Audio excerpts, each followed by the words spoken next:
Underneath my left hand is a beautiful laptop. Underneath my right hand is a 16GB DDR5 4800 stick of RAM and a 2TB PCIe 3.0 M.2 SSD. Today we're going to figure out what happens when I try to put them together. The first step, as usual, isn't really all that bad. You make sure you have a nice clean surface, a screwdriver with a Phillips head bit, which is not on this, give me a second. As I was saying, a Phillips head bit. And then you start unscrewing every single screw you can find on the chassis. This part takes a bit, so prepare for super speed.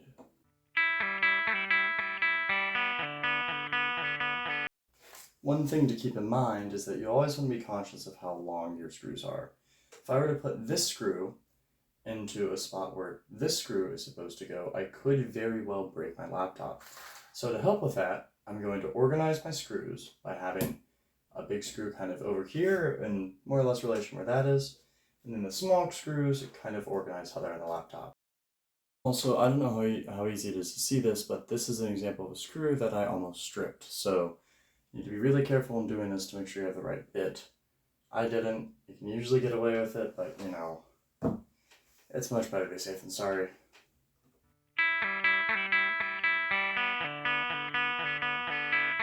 After some more trial and error, I figured out you can just get them out with a flathead screwdriver if you just kind of send it.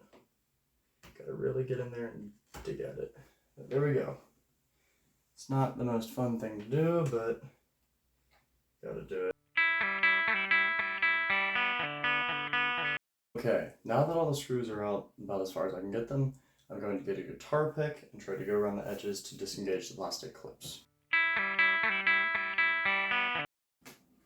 And there we go. Now, I'm going to go ahead and just set this to the side and show you this actually pretty beautiful laptop.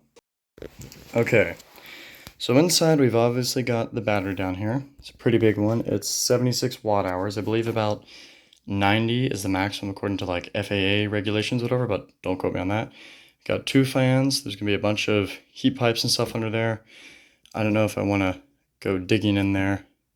And maybe there's even just a big vapor chamber. I honestly don't know. I didn't, come into this looking for that stuff. But what we're going for is the empty RAM slot right here. And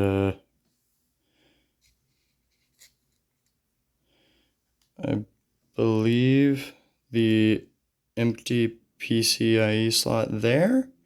I'm not completely sure. Let me put the phone in a better viewing angle and dig in to see what's going on. Okay, so the first part, the installation of the RAM stick, should be fairly easy.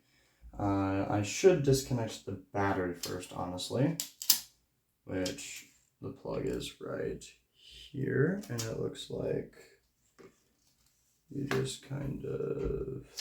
Okay, honestly, you should always disengage the battery, but I'm not going to because that seems like too much work. And in my experience, although in the past I've drained the battery, which I haven't here, so we'll see what happens, it ends up more or less being fine. So don't do as I do as I say, yada yada yada, grain of salt. I'm not responsible if you brick your computer. But yeah, here is the RAM stick. I actually think this thing is kind of beautiful, to be honest. All the packages are on this side, black PCB, the other side's completely barren, which is nice, because it should make it fit more easily. So I'm just going to slot it in like so, and then push down on it, and it's right into place. And then it's kind of on top of that power cable.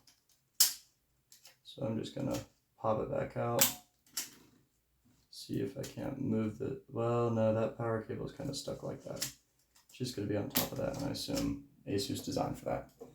Then over here, I'm going to lift this up, unscrew this, flexing the PCB an uncomfortable amount, and then lift it up. Okay, this is definitely the PCIe drive that comes with this. Is there not an extra slot for a second one. It's going to be a little bit awkward. I think it is time for more Googling. I may have made a mistake. Okay, as it turns out, I did a bit of an oopsie. This computer has one M.2 slot, which is already occupied by a 1 terabyte PCIe 4.0 drive. So that's honestly enough storage for me. I was just going to add the 2 terabyte for, like, you know, I can fit more YouTube recordings, that type of thing. And I think what I'm just going to do is replace this drive. I'm going to check to make sure it's all the way plugged in. I think it is, but you know. And just go with the RAM upgrade today. If you were to upgrade it, you just basically take this drive up, unplug it, you'd put a new drive in there, you know, problem solved. But I just really don't feel like reinstalling all of Windows and all that when a terabyte's plenty, and I can probably just get like an external Storinator thingamajig. Like a Storinator is actually a brand of stuff, so not a Storinator, but you know, direct attached storage setup, and throw the SSD in there. So this will sit to the side for now for later. Right now I'm going to go and put my computer back together and show you how to configure stuff in BIOS, and we get to figure out if I broke anything by putting the RAM in with the battery connected. Yeah, fun times. Oh, also one little thing I'd like to give massive props to ASUS for. Right here, as you're unscrewing this, I believe it might, I'm not sure if it's a captive screw, but it seems to stay in. Just opens it up here so you can easily get your guitar pick and you don't have to get it started and like, you know, just brutally murder your laptop, which just, it hurts me inside when I see that I'm leaving visible scars on the machine. So, way to go, ASUS.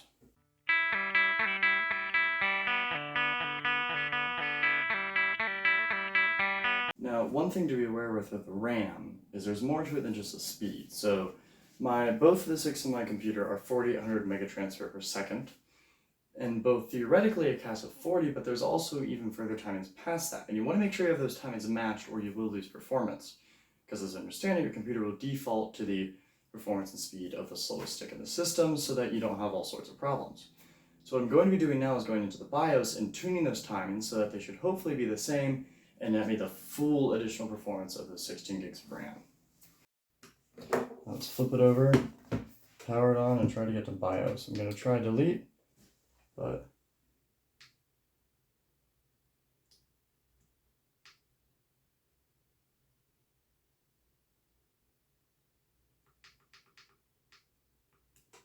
that's not good. Let me try to plug it in.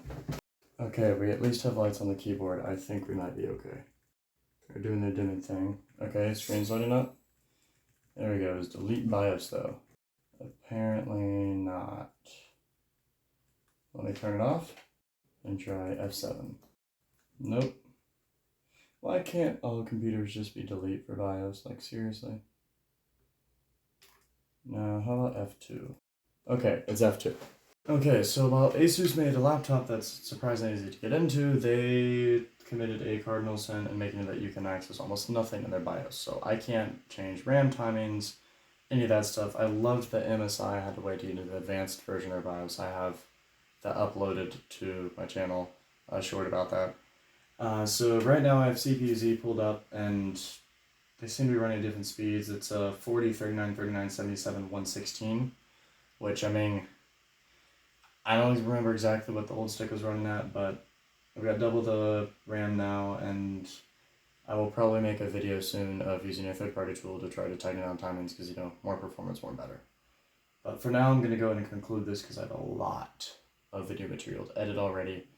Overall, it was okay. I'm a little disappointed that when I looked online and saw that this computer has one free M.2 slot, I interpreted that as meaning there were 2 slots and you could add a second stick. But I mean, I guess it kind of makes sense that they don't have enough room, and that's on me. But you know, I've got double the RAM now, so yay.